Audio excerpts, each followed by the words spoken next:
Hey guys, and welcome to Trick and Treat. This is a visual novel that's on the Steam store for free. It looks a little spooky, and it's been a while since I've done one of these. So I hear that there's various endings to this or something like that. I didn't read too much into it because I didn't want to spoil it, but it's been a bit of time.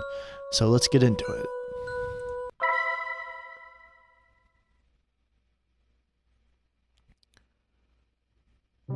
The sound of our steps, combined with that of the occasional nocturnal animal, it's the only thing we can hear. It's terribly dark in this place. The dense vegetation makes it impossible to see the sky or light from the moon. Our flashlights are the only thing to light up our way. At times like this, one begs to not run out of the battery. We walk without knowing what we are really looking for, or better said, for no reason. We are just a group of boys bored with our lives, trying to create a lasting memory on this night, instead of just staying home doing nothing. Today is October 31st, All Hallows Eve, better known as Halloween. Three young men walk through a dark, but up until now, nothing special forest, me being one of them. We are doing it to prove our courage. It's too bad there isn't a girl here to see how brave we are. Seeing it like that, one could say that this is a meaningless effort. For a moment, I stopped to look at my watch. It's 1:49 a.m. That means we have been walking aimlessly for more than 2 hours now. I'm sure that many people would find a place like this terrifying. But once you get used to it, the fear disappears, making it feel like normal. What makes us afraid of the dark is that we cannot know what hides in it, what lurks in its shadows. But this is clearly an empty darkness. At that moment, I sigh, feeling how tired my legs are. What's the point of being here? Clearly we had already demonstrated what we wanted. It would be best to return. I should tell them. I was about to speak when suddenly, the atmosphere in the forest became strange. Suddenly, a cold chill runs through my body. It was like any other chill, except it was not going away. For no reason, the air's temperature dropped from 1 second to the other. So much so my breath becomes visible, turning into mist. It doesn't end there. The air is now filled with a rotten smell, just as short from being unbearable. Images of worms and flies soon appear in my mind, giving me a really unpleasant feeling. We all stop at that moment. What's happening? I asked, confused while turning to look at my friends. By the expression on their face, it was easy to know that they were just as lost as I was. It was then we heard footsteps nearby that did not come from any of us. We all got dead quiet after that. I don't know if it was out of fear or to check if it was not a mistake, but we stayed motionless like statues, without making a noise. Just looking at each other's faces, wondering the same thing. What was happening? As if I could know. We heard the steps again. They clearly belonged to a human, or at least to a large animal, but there's something strange about them. It sounds as if the person walking dragging one foot. Just thinking about it made me shiver. Damn, why is this happening? It makes no sense. We should have returned home before, but now it's too late to regret it. I had a feeling that we were being stalked by someone. The strange footsteps stop, but I'm still feeling the presence nearby. I don't know where it is, but I know that it's looking at me. That cursed thing is looking at me. My heart is beating anxiously. It's almost as if my body was telling me to get out of there. But strangely, my friends seemed unable to perceive it. It seems that it's gone. It must have just been an animal, said one of them, convinced that we were safe. I would like to believe that too. We had a sigh of relief. However, bad luck would soon strike us again. Unexpectedly, the forest becomes darker than before in just a blink of an eye. But that wasn't the fault of the forest, but our flashlights which went out. Of the three, only one, mine, was still working. What's going on? Did the batteries die? Asked one of them, scared, while they both beat them desperately as if they were going to revive them. I can't blame them. The idea of walking in the darkness was not pleasant for anyone. But after a few moments, we had no choice but to resign ourselves to that. Once more, the sound of our footsteps is heard. But the silence is different now. We are not quiet because we have nothing to say, but because we are afraid. We continue walking despite the fear that invades us. Visibility is almost zero, but we have no choice. In theory, we are walking back looking for the exit, but I cannot remember anything of this forest. We could be walking in circles and I would not notice it until it is too late. I hate the thought of it. I just want to get out of it. Suddenly, my thoughts are silenced. We hear the footsteps of someone, or something. Once more, the three of us become statues, awaiting the presence to go. I hold my breath while feeling my heart beating anxiously. Damn! Get away from here and leave us alone! Unexpectedly, the steps are heard closer. This time they do not disappear, but rather come at us. I can't stand it. Desperately, I move my flashlight everywhere looking for the author of those footsteps, hoping for the light to reveal their identity and erase our fears. Nothing. Nothing. Nothing. Is that all is around here? Just empty air? My anxiety grows with each failed attempt. I refuse to believe that it was a ghost. Suddenly, when I move the flashlight again, I see a silhouette. I could not distinguish what it was, but for a moment, the light revealed something. Quickly, I point to the same place only to discover it was gone. I held my breath anxiously. It was not an illusion. I am sure that I saw something there. It was then that I heard something nearby. Without even thinking, I aimed the light towards that place. What I found leaves us paralyzed with an expression of disbelief on our face. It is a white cat with eyes of an intense red, which stands before us. Her look is not the friendliest, to say something. Somehow, I get the feeling it's a female cat. Suddenly, she lets out a thunderous meow that leaves us terrified.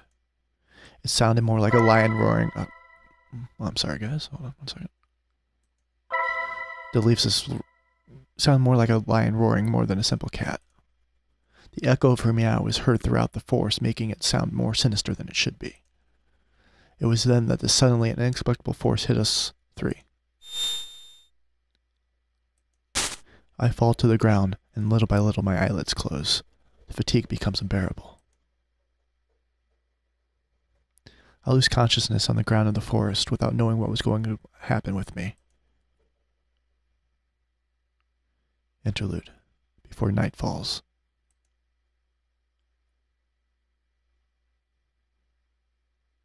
It is a day like any other, so normal that it was almost painful.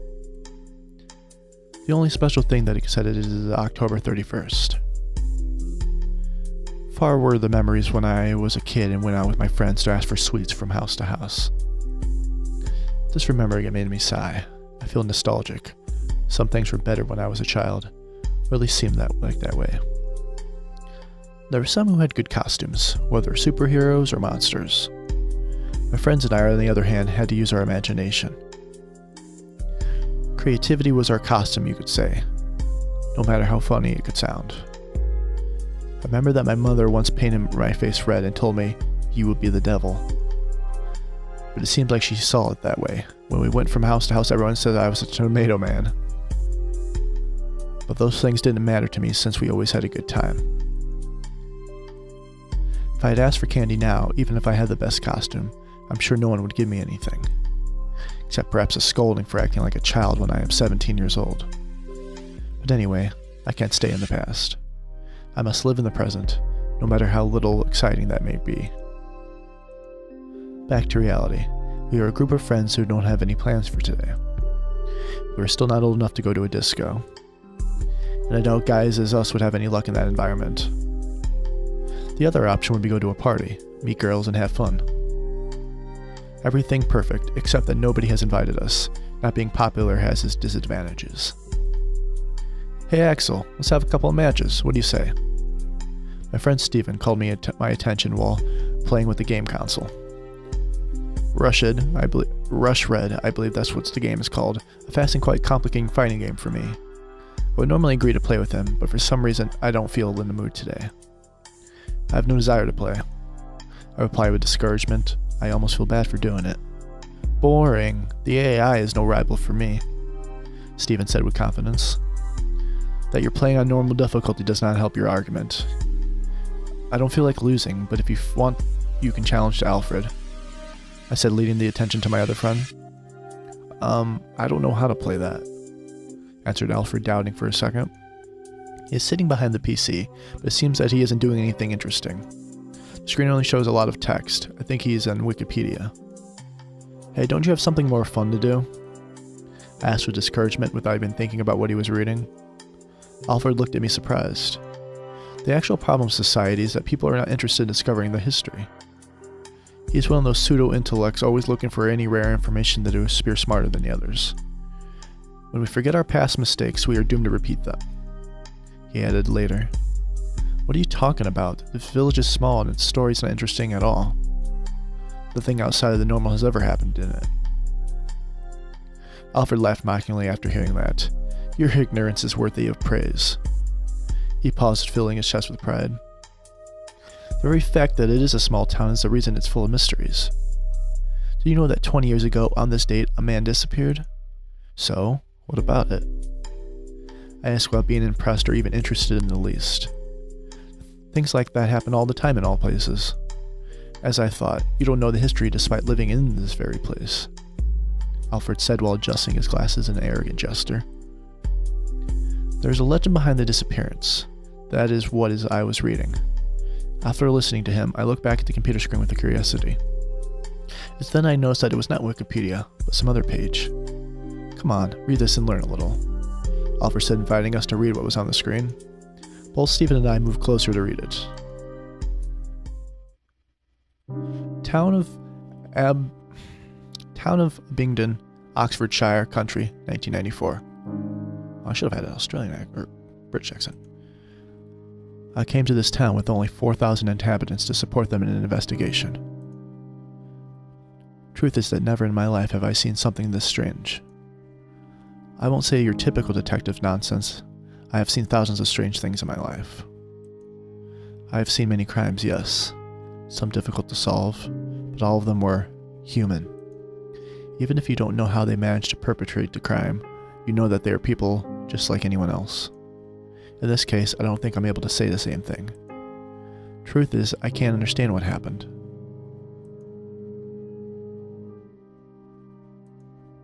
I was called for the disappearance of a man named Matthew Graham. 23 years old. Single. The last time he was seen, he was returning home from a Halloween party.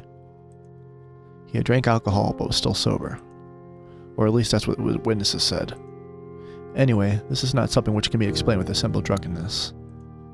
He apparently got lost on the way home and decided to enter the forest called Oakwood. It had rained yesterday, so the ground was wet and muddy. We could easily find his traces which were leading deep inside the forest. Apparently he walked for 3 hours before stopping. I say stop, but the truth is we don't know what happened then. The tracks suddenly ended up in a clearing in the forest. And that's all. There was no evidence of a struggle, no other trace, or pieces of clothing on the ground. There was no blood, no more footprints, or anything else. The depths of his last footprints and the position they were indicated that he was still walking. No point he stood still. It was as if he was vaporized in thin air, with all his clothes, in the middle of his walk. Obviously, I can't believe such a thing. But I still can't give any other explanation. The only thing I remember is that near the footprints, I sensed a faint smell of rot. However, there were no animal corpses nearby. It was ridiculous to think that he suddenly started to decay and became earth. In the end, the case was closed in just 3 days. With no evidence of any kind, we couldn't say anything, but he then decided to escape from the village. However, while officially there was no more I could do, I couldn't sleep in peace. Thinking about what could have happened to him took away my sleep. In my mind, I thought all sorts of theories. Like maybe everything was a plan developed by Matthew. But in the end, they all seemed impossible. I decided to investigate more of the issue. I searched the town for similar stories, and to my surprise, I found 4 more, all young men. The story was always the same. They walked into the forest alone, disappearing without a trace. Even more curious is that all of them disappeared on the same date, October 31st. But there is more. A detail that completely eliminates the possibility that there is a killer or kidnappers behind this is that the separation of the years. Roger Bacon disappeared in 1924. Mitchell Smith disappeared in 1867. Jason Black disappeared in 1813. And the worst of all, Oswald Taylor disappeared in 1707. It simply couldn't be possible. My curiosity led me to dig deeper. I thought that the answer may be in the past of the forest. It was then I discovered what seemed to be a simple and boring forest actually had a great story. Before it was called Oakwood or Oaks Forest, the place was called Wychwood. The word Wyche has huge similarity with witch. Taking into consideration that its old name and language changes over time, that indicated it was the Forest of Witches. Apparently more than 400 years ago, the people of the village believed witches lived in the forest. Unfortunately, almost all the information is already lost. There were stories told in voice, without a properly written record. I just know that with the change of religion to Christianity, people stopped seeing the witches with good eyes and began to hunt them. Apparently, the last one before her death cast a curse on the forest, which even today should still continue to exist. Anyway, obviously I can't accept something like that as an answer. In the end, I have no other choice than accepting that each of them had escaped from the village, using the legend of the forest to make it look like it's something supernatural.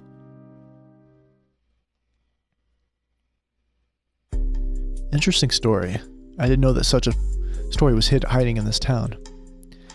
I said, honestly surprised. Even if it is a lie, I managed to hold my interest. Wait, there is something more, Alfred said. At the same time, he scrolls to the comments. We read what is written there. A couple of comments call our attention. Both of them talk about some creature. At that time, they felt a horrible fear for what could happen to them. Well, the 2 comments share great similarities, but they could have been written by the same person. There are many others that deny it. It looks like many people went into the forest because of the legend but couldn't find anything. I thought that you only read these things to look more cool before the girls, replies Stephen as a joke. Alfred giggles with a little shame. Partly, yes. He admitted it. There was a secret silently knew. Well, now we have an activity for tonight, Stephen said at the same time. He makes a face overflowing with enthusiasm. What? I was completely lost. I thought we were just killing time. Simple. Let's go to that forest, Stephen replied without hesitation. He seemed really fascinated by the story. Are you insane? Said Alfred, unable to believe what he had just heard. You only needed to look at his face to know that he did not like the idea. Despite everything you've heard, you want to go? Of course. It would be a test of courage among us 3, replied Stephen, full of confidence. Perhaps too much. You should relax a bit. Don't tell me you're afraid. No, why should I be afraid? Answered Alfred, at the same time that he folds his arms, making a foul sense of gesture of security. It's more than obvious. You're afraid, Alfred. Almost as much as you are when you have to talk to a girl. What about you, Axel? Don't tell me you won't come. Suddenly Stephen asked me, at the same time looking at me mockingly. Don't tell me that you want to be the chicken of the group. I hate that tone of voice he used. I will never give you that, I said without thinking, showing a confident smile and look. Well, let's say no more. Take your coats, backpacks, flashlights, and some food. We're going to the forest, Stephen said, full of energy. Yeah. We 3 said in unison, as if we were going to have some kind of private party, not really knowing what we were doing or what we were going to find. 2:13 a.m.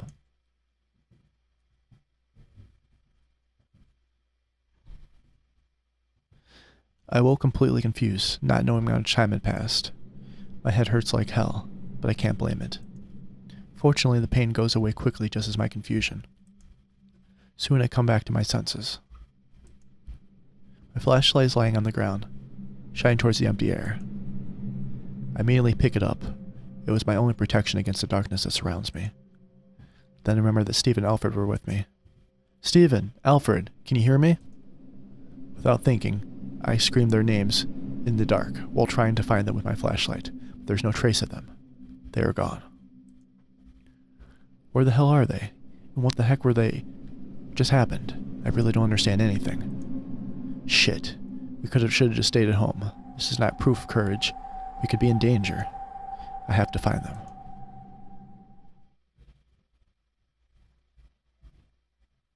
2:19 a.m.